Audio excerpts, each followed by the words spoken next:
I think you can agree that Mike deserves some time away, because not to go pogo sticking up onto the cross or anything, but when you're there each and every day, day in and day out, after a while it takes a little bit of a toll.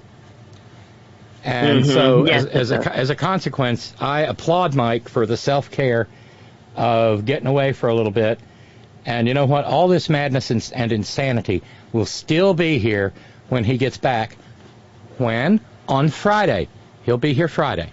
So we're here Monday, today, tomorrow, Wednesday, Thursday, and then Friday, the triumphant return of our dear friend Mike Malloy around the Truth Seeker campfire. Until then, I hope you'll enjoy the conversation that Tara and I put together for you for these 4 days. God knows we do. We started out in the distant past with the assassination attempt, and we're almost up to the present now. Obviously, Joe Biden has exited the race. I spent all day yesterday, well, from about 1:45 p.m. yesterday until I finally went to sleep at about 2 this morning, just enraged, absolutely enraged at the success of this coup. And right. I will never say that it wasn't a coup, but the reason I mention it, because that's probably the rest of the program, honestly. Don't tune out. We have many insights. Yes.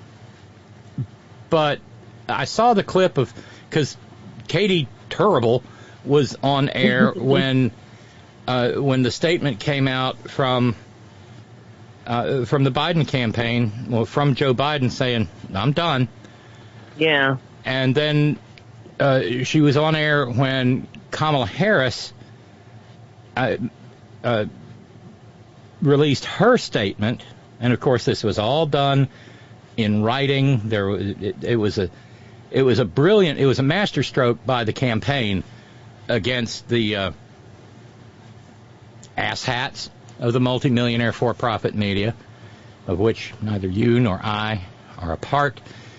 But she started reading it verbatim while she had Chris Coons on the air. And at one point in time, she said she was reading Vice President Harris's statement, and she said, editorially, in reading verbatim, in the middle of it, editorial, she said, "which is telling." What? What's telling? I don't have the clip here. I'd run it if I did, but I mean, it was just some way to stick a shiv in or undermine it somehow. And you know, she was snide and bitchy. Yes, well, that's her. That's the way she does it, with the smug. Anytime anybody pushes back on her, she's got this smug smile. That, you know, the no teeth smile that it looks like she wants to, you know, strangle a person that's pushing back. Or is holding back a really vicious fart. Yes, sorry. pretty much. Professional broadcasting. And, well, she's just, I mean, the noxious gas of Trumpanzee lies that stink up every time she sits on the air is quite clear. In fact, she was saying, well, when the president announced that he wasn't running, and I was watching, and thank God they got Rachel Maddow there on MSNBC. I was like, thankfully she's talking, you know, she's the one that's kind of taking the helm, and not Katie Tur, because she was sitting there, like, you know, with that smile, that smirk, and Rachel Maddow said, Kamala Harris is going to be our next president. And, you know, it was nice to see somebody assert something positive instead of continuously just throw darts at anything the Democrats do, anything that they say or do, even throughout the whole day. I'm sure you saw it too, Robyn, how they're like, why isn't Speaker Pelosi or Speaker Emeritus Pelosi endorsing her? It's very telling. It's just, just basically doing the whole Democrats in disarray shtick that they can't let go of. And it is. It's shtick. Yeah. It just never stops. I don't know. I wish I could have recorded every time I heard one of them talking about Democrats in disarray. They were even using that term. And, but to think, did they ever, what about this, like, to get back to the ear, the scam, of the ear of Trump's, right, yeah, with Sauron you get the eye. And now, here in the middle of the third decade of the 21st century of the Common Era, we get the ear. the ear. But it's like, did they ever question, just like we were saying, did they say it's not much of a statement when it comes from Ronnie Jackson? As if Ronnie Jackson actually investigated or took did an exam. Yes, as if Trump went to see Ronnie Jackson, the doctor, and Ronnie was like, let me take a look at this. And, what do we got here? And, give me a break. He puts the little 1950s reflector thing on his head. And, right. Oh, let me get some light on that. Exactly. As if it was a legitimate thing that happened. It didn't happen. Didn't happen at all. And some quack lickspittle wrote a stupid paragraph that was riddled with lies, and the fact is he's not a doctor. He didn't renew his doctor's license, and he's a quack on top of being somebody that was demoted because he was like passing out drugs to everybody everybody who wanted them, right, when he was serving in the military. So he's a disgrace, for the corporate media to not question that. Think about this, really. But to go with, but what the Democrats do, anything the Democrats do, is the high-powered microscope on it, and talking about why isn't this one endorsing it? So, and then of course when Joe Manchin comes out, Jesus.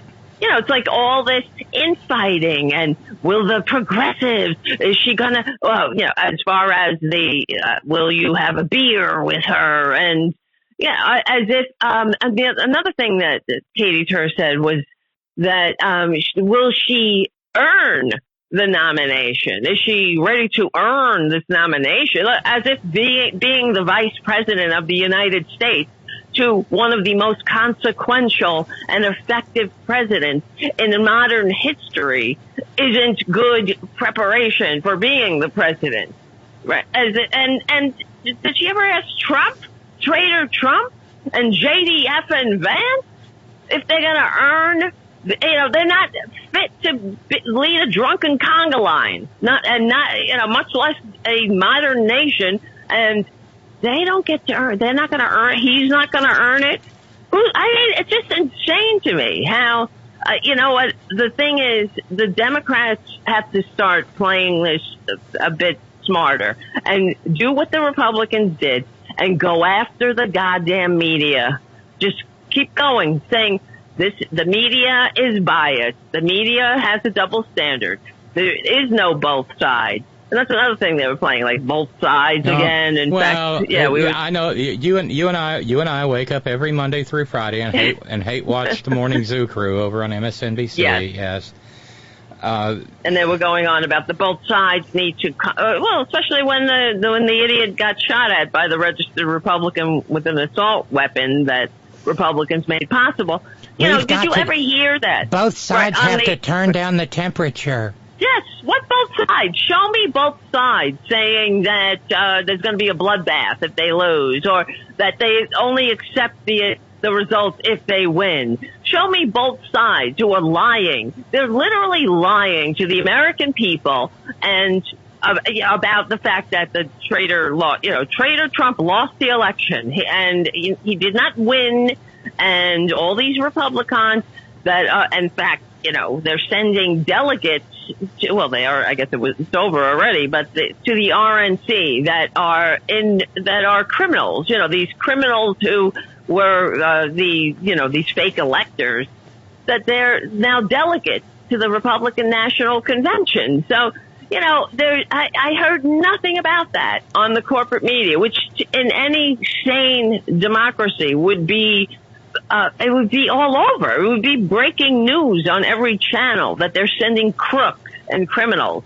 who try to overthrow. I mean, the whole Republican Party is a bunch of crooks and criminals now. So, it's fascinating and infuriating. But the future generations who look back on what we're witnessing and living through, they will not look kind on the media and this whole bullshit too about the donor class too. That's the other thing that got me when you're talking about forcing Biden out. You're right. It's a media coup. They never shut the F up about the stinking debate, but also to say it's the donors, the donor class aren't happy and they're withholding their donation. I mean, what kind they don't even question that there's a donor class in a democracy as if it's like, this natural thing. It's not. I mean, what other do other countries have a donor class? That's an oligarchy, right? I mean, wouldn't that be like a plutocracy? I don't know. It just doesn't seem right. You and I, we can only donate how much? I think the limit is a couple of $1,000. Yeah, I think it's $2,000 or $2,500. Yeah, and then how is this? What the hell is this donor class getting away with millions? I'm withholding my millions of dollars. Oh, until we are right up on the right up on the break, and that's entirely another capitalism in politics, right? Yeah.